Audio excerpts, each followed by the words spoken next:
Welcome back. I'm here with Amanda Turner.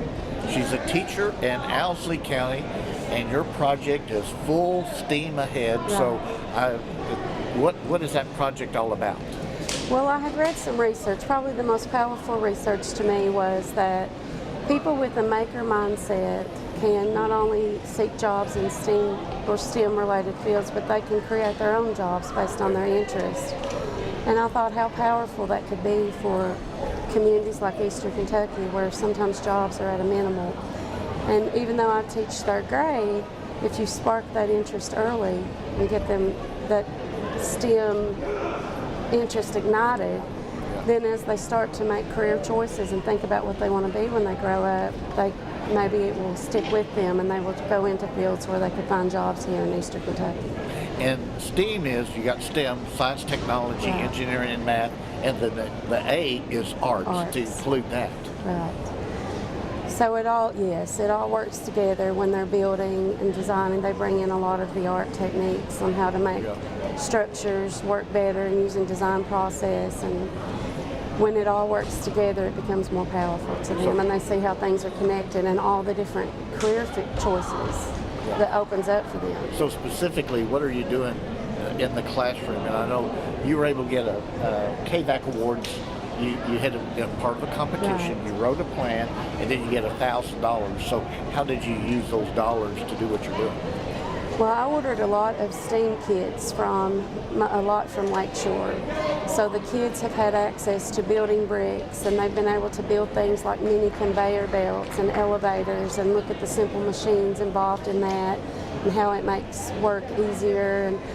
And we've used technology. We've used a lot of Google drawings, and I've brought that into my math class. Like they create a drawing, and then we analyze what shapes they used and compare those shapes. So just tying everything together into a more cohesive curriculum. And as we know, there's been cutbacks in K-12 education. Yes. You don't have as much money to do things that you would like to do.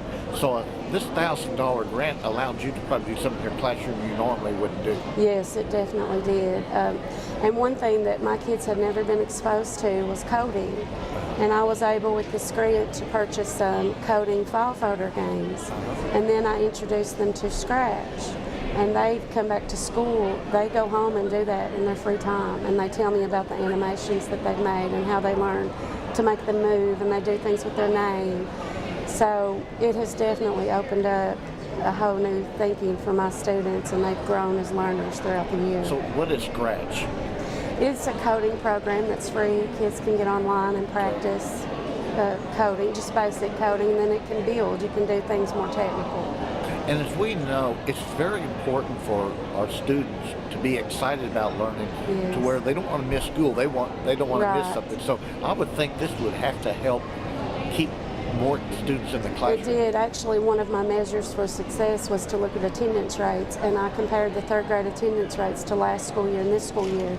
In 3 out of the 4 terms, our attendance is up.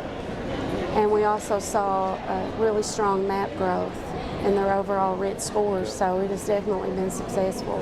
I also looked at my walkthrough notes, and I'm seeing things consistent, like feedback was your students were so engaged. So that's really important to a teacher. When your time is short, you want to make every minute count. Yeah. Now, are you from Owsley County, and then why did you go into teaching? Well, I actually live in Breathitt County, but I've taught there. This is my 16th year. And I went into teaching because I've always loved working with kids, and I consider myself a lifelong learner, so I wanted to be a part of that learning process every day. Well, you know, our region has some special challenges, Breathitt and Owsley both. High poverty rates, high unemployment rates, the collapse of the coal industry, loss of tobacco, and other things like that. So, but because of what you're doing in the classroom, how do you feel about the future of the region? I really think that the STEM concept is the future, is where Eastern Kentucky can really get ahead and be innovative. And that's what I've tried to show my children, all the careers that can open up for them if they pursue classes and careers in this field. So I'm excited, and I think they're excited. Okay. Amanda, thank you so much for everything you do. Thank you for being on our program. Thank you.